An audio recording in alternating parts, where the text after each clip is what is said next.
우리가 비상계엄 당일로 돌아가 보면 사실 공수부대나 그런 병력들이 마음을 먹고 진입을 하거나 진압을 했으면 왜 못했겠느냐, 그런 것들이 후일담을 통해 밝혀지지 않았습니까? 예, 지금도 그렇죠. 경찰의 관내에 진입해서 군 관계자를 끌어냈다. 어떻게 보면 상당히 양측 모두 좀 괴로운 그런 상황일 수밖에 없을 것 같고, 역사가 이 상황을 좀 기록하고 있기 때문에 좀 물리적인 충돌만은 없었으면 하는 바람, 원활히 좀 집행이 법 테두리 내에서 됐으면 하는 바람인데, 김종학 기자 어떻게 보십니까? 그러니까 현재 이 모든 사태의 원인, 처음과 끝은 모두 대통령 윤석열에 있습니다. 대통령 윤석열은 반민주적인 12.3 계엄 조치를 일으켰고요. 현재 내란 수괴로 지목이 되고 있습니다. 그럼에도 불구하고 대통령 경호처 군병력을 이용해서 적법한 영장 집행을 막은 것은 또 다른 범죄 행위를 하고 있는 것이고요. 새해 첫날에 극우 유튜버와 추종자들 일부 세력을 선동하는 듯한 편지를 쓴 것도 충분히 이런 소요를 방조하거나 교사하는 행위로 또 다른 범죄 혐의를 적용할 수 있다는 또 법적 해석도 나오고 있습니다. 적법한 영장 집행을 맡고 있는 대통령 윤석열, 이 대통령 경호처 이 군병력은 다시 말씀드리지만은 개인 윤석열의 사병이 아닙니다. 그러면서 또 다른 전제 군의 명예를 실추시키면서 또 이 이용된 군병력까지도 형사처벌이 될 수밖에 없는 상황을 만들고 있거든요. 아마 이 모든 혐의들에 관련해서 형사적 처벌을 피할 수 없을 것으로 보이고요.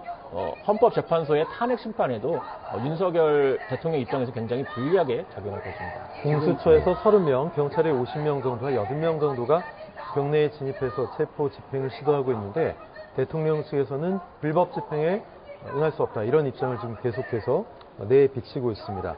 자, 김대희 기자, 계속해서 이 시간이 좀 빨리 끝날 것 같지는 않다는 생각이 드네요. 네, 맞습니다. 지금 아까 임종환 기자가 얘기하신 것처럼 수방사의 경우에는 그 계엄의 어떤 주축 세력인데 그 부분에서 또 이번에 이런 그 체포영장 방해라는 이런 이미지까지 추가가 되면 상당히 안 좋을 것 같다는 느낌이 드는데, 왜 이렇게 무리수를 두는지 이해가 안 됩니다. 그리고 아까 얘기하신 것처럼 다 젊은 사람들끼리의 하고 싶지 않은데 또 할 수밖에 없는 이런 거 이해상충이 또 많이 될 거라는 생각이 들고요. 그래서 또 이건 굉장히 중요한 얘기인데, 어제 취재 과정에서 좀 알게 된 게 그 경호처장하고 차장 사이에도 굉장히 좀 이견이 많았었다는 얘기가 들었습니다. 그리고 그 경호원들이죠, 저희가 얘기하는 어떻게 보면 젊은 경호원들 중심으로 이거를 본인들이 계속 이런 식으로 가야 되냐라는 회의 섞인 얘기까지 나왔다고 하고요. 그리고 저희가 또 알아둬야 될 거는 경호처의 경우에는 이 정권이 바뀌더라도 계속 유지가 됩니다. 그렇기 때문에 이분들 입장에서는 본인들의 업무랑 해야 될 일과 하지 말아야 될 일을 명확히 구분하고, 경호처장이라든가 아니면 저희 최권한대행이 이거에 대해서 분명하게 얘기를 해줘야 되는데, 지금 어떻게 보면은 그 내부에 있는 지금 경호처랑 공수처가 대치하고 있는 와중에도 거기 계신 직원들은 굉장히 혼란스럽지 않나, 저는 그런 생각이 많이 듭니다. 직원뿐만 아니라 이 과정을 지금 어쨌든 금요일 평일인데 지켜보고 있는 국민들 어떤 분노와 좀 피로감들이 앞으로 더 쌓이시지 않을까, 이런 걱정도 좀 되거든요. 그렇죠. 사실 윤석열 대통령이 이제 그 반민주적인 비상계엄 선포 이후에 대국민 담화에서 국민 여러분과 함께 끝까지 싸우겠다는 메시지를 여러 차례 전했거든요. 오늘 상황도 보니까 역시나 이 예측대로 윤석열 대통령이 끝까지 싸우겠다. 즉, 지금 이제 관저 앞에서 시위를 하고 있는 극우 유튜버나 추종자들, 또는 이제 거기에 동조하는 일부 보수 세력까지 해서 본인을 이제 보수 우파의 어떤 순교자처럼 보이려는 장면을 현재 연출하고 있는데요. 근데 이 체포영장에 대해서 이의 신청을 하겠다는 게 윤석열 대통령 측 입장인데, 사실 이 부분이 말이 안 되는 것이죠. 체포영장이 집행을 하고 있는데 본인이 이의 신청이 있다고 거부할 수 있는 대한민국 국민은 아무도 없습니다. 그 말하자면 법 위에 서야겠다라는 거잖아요. 그렇죠. 대통령이 어떻게 초법적으로 정당한 영장 집행을 본인이 마음에 안 든다고 거부할 수가 있겠습니까? 네. 자, 김대희 기자. 네네. 일단 어제 집행이 빠르면 되는 거 아니냐? 하지만 좀 더 협의를 거쳐서 원활하게 하고자 시간을 좀 더 갖고 오늘 전격적으로 투입을 한 거 아니겠습니까? 하지만 오늘도 사실은 쉽게 체포가 이루어질 것이라고 관측한 사람은 없었는데, 아까 영내에 진입할 때만 해도 무언가 좀 전향적인 입장이 나오나 싶었는데, 예상했던 대로 지금 들리는 얘기로는 경내에 어떤 바리케이드 같은 뭐 버스도 있다라는 얘기도 들리고요.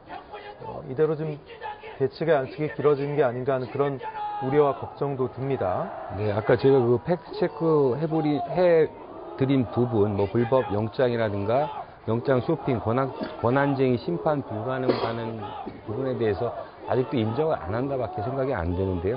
아까 저희가 뭐 편지 얘기를 계속 안 할 수가 없는데 지금 여기에서 편지에서도 자유와 민주주의를 사랑하는 애국 시민 여러분이라고 했습니다. 이 시민 여러분이 그 집회 앞에 있는 시민들만 애국을 하고 있다고 생각하는 의미로 들리는 건지 되게 이해를 할 수가 없는데 한 문장 한 문장에 어떻게 보면은 그 집회에 참가하지 않은 시민들은 어떤 생각을 해야 될지를 전혀 생각하지 않고 쓴 문장 같아서 저희 기자들도 처음에 이 사진을 공유를 했을 때 이게 가짜 뉴스라고 다 생각을 했습니다. 이게 이 밑에 사인은 분명히 했는데 이 사인도 어떻게 보면 이거 뭐 충분히 위조라든가 뭐 복사가 가능해서 복붙으로 한 거라고 생각이 들 정도로 내용이 좀 상상할 수 없는 내용이었는데 네. 이걸 공식적으로 뭐 윤곽근 변호사든 윤 대통령 측에서 확인까지 최종적으로 해주니까 지금 결론적으로는 이런 결과까지 이어지지 않았나. 저는 그렇게 편지랑 지금 현재 상황이 연동되고 있지 않나 이런 생각을 했습니다. 네, 만약에 윤석열 대통령 체포가 이루어지고 헌재 탄핵 심판도 속도를 낸다면 상황이 어떻게 급박하게 변할지 모르기 때문에 일단 대통령 측에서도 최대한 시간을 버는 게 아닌가 하는 생각도 들고 일단 최상목 권한대행이 헌법재판관 3명 가운데 2명을 임명하면서 현재는 8인 체제가 되지 않았습니까? 네네. 사실 박근혜 전 대통령 탄핵 때도 헌법재판관 8명으로 탄핵 결정이 났는데 6명과 8명 어떤 차이가 있고 앞으로 헌재의 움직임은 또 어떻게 될 거라고 보세요? 이거 사실 이제 대통령 탄핵이 가능한 이제 헌법재판소의 의결 권한을 헌법재판관 7명 이상으로 규정했었기 때문에 물론 이제 6인 체제 하에서는 6인 체제에서도 심의는 가능하다. 전원이 나와야 예, 예. 네. 그렇게 되는 부분이었는데 이런 모든 법적 논란이 현재는 해소된 상황이긴 합니다. 그리고 오늘도 이제 헌법재판소가 윤석열 대통령 탄핵 심판을 위한 이제 두 번째 이제 준비 절차를 또 재판을 또 열고 있는데요. 물론 이 부분에 관련해서도 현재 윤석열 대통령 측이 지연 전략을 좀 쓰고 있습니다. 지금 이 윤 대통령 측은 이 재판 소추 또는 범죄 수사가 진행 중인 사건의 기록에 대해 성부를 요구할 수 없다면서 헌법재판소에서 또 정당한 자료 요구를 했는데도 이제 또 거부를 하고 있거든요. 그러니까 이처럼 현재 이 헌법재판소의 탄핵 심판 절차도 최대한 한번 늦춰보겠다는 전략이긴 하지만은 2017년 이 박근혜 대통령 이 탄핵 심판 그 인용까지는 한 3개월 정도 걸렸습니다. 네. 그러니까 이제 타임라인이 비슷한데요. 그때도 전년도 12월에 국회에서 탄핵안이 소추안이 의결이 되고 나서 이제 약 한 90일 정도, 3개월 정도 걸렸는데요. 그 당시보다도 현재 윤석열 대통령에 대한 탄핵 심판의 이 사유가 더 명확합니다. 박근혜 대통령의 경우에는 국정농단이랄지 직권남용이랄지 뭐 굉장히 쟁점을 삼기 위해서 여러 증인까지 채택하는 과정이 있었는데요.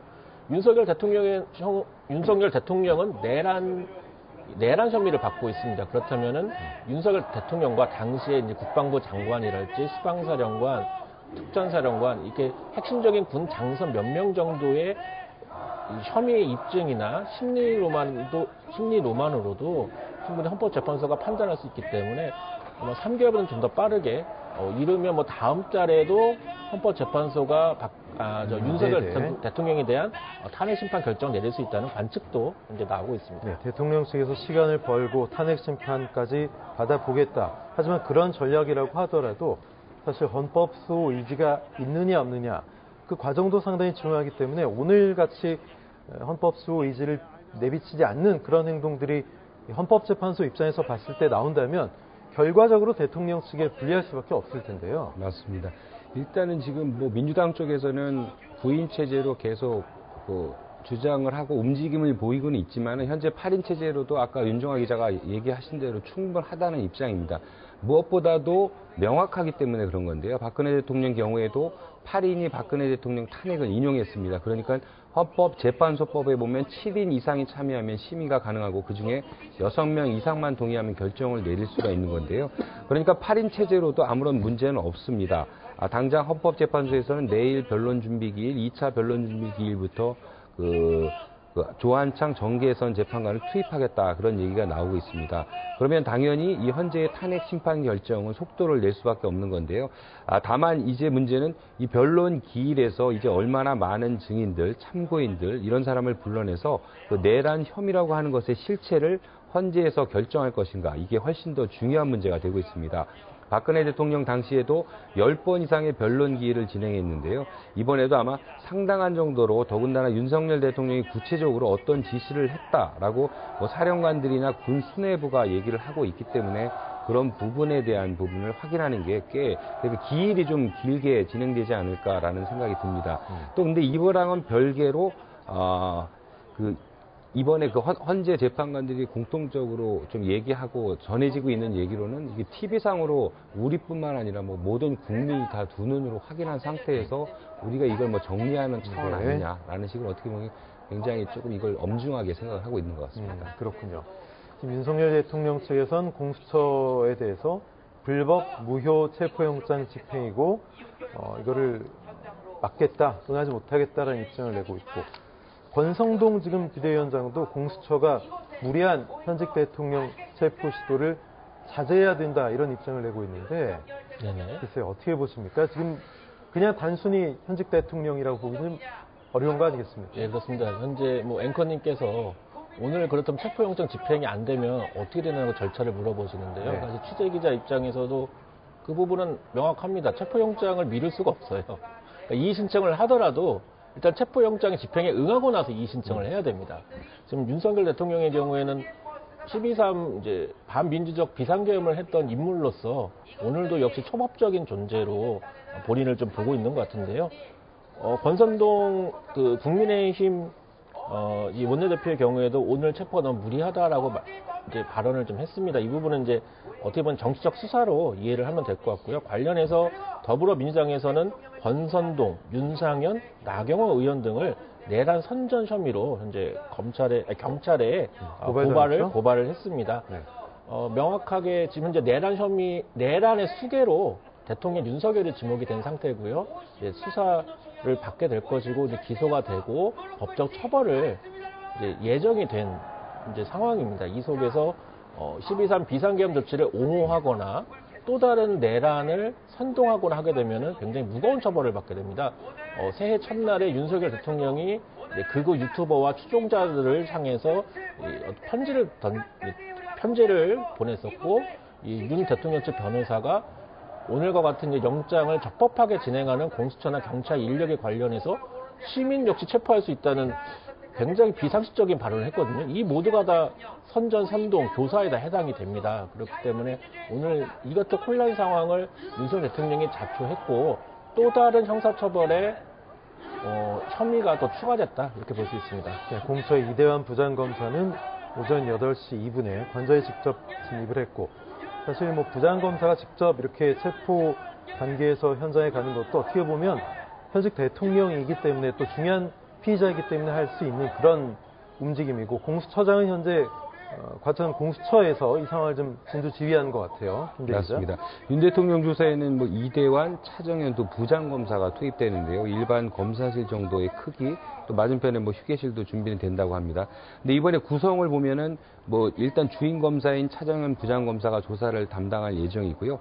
상황에 따라서는 이대환 수사 3부장 추가하는 방안도 검토하고 있는데 어찌 보면 재직 중인 부장검사를 모두 투입하는 건데 이 부분이 굉장히 중요한 것 같습니다. 그래서 당초에 100쪽 정도의 질문지라고 했는데 현재까지 나온 상황으로 보면 200쪽이 좀 넘을 거라고 해서 굉장히 방대한 양을 준비를 해뒀는데 그만큼 촘촘하게 질문지를 짜서 좀 조사를 완벽하게 하려는 그 의지가 엿보이는 부분입니다. 김용현 전 장관에 대해서 조사하면서 나왔던 그 내용도 질문할 때 좀 포함이 돼 있다 이런 이야기도 흘러나오고 있는데요. 예, 맞습니다. 그 부분도 어떻게 보면 김용현 전 장관에 대한 얘기보다 윤석열 대통령의 이름이 쉬운 3번, 그러니까 어떻게 보면 거의 2배 이상 거론이 될 정도로 그 자체가 그냥 윤석열 대통령에 대한 그 범죄 혐의를 굉장히 많이 늘어내는 부분이었다고 또 그렇게 나오고 있습니다.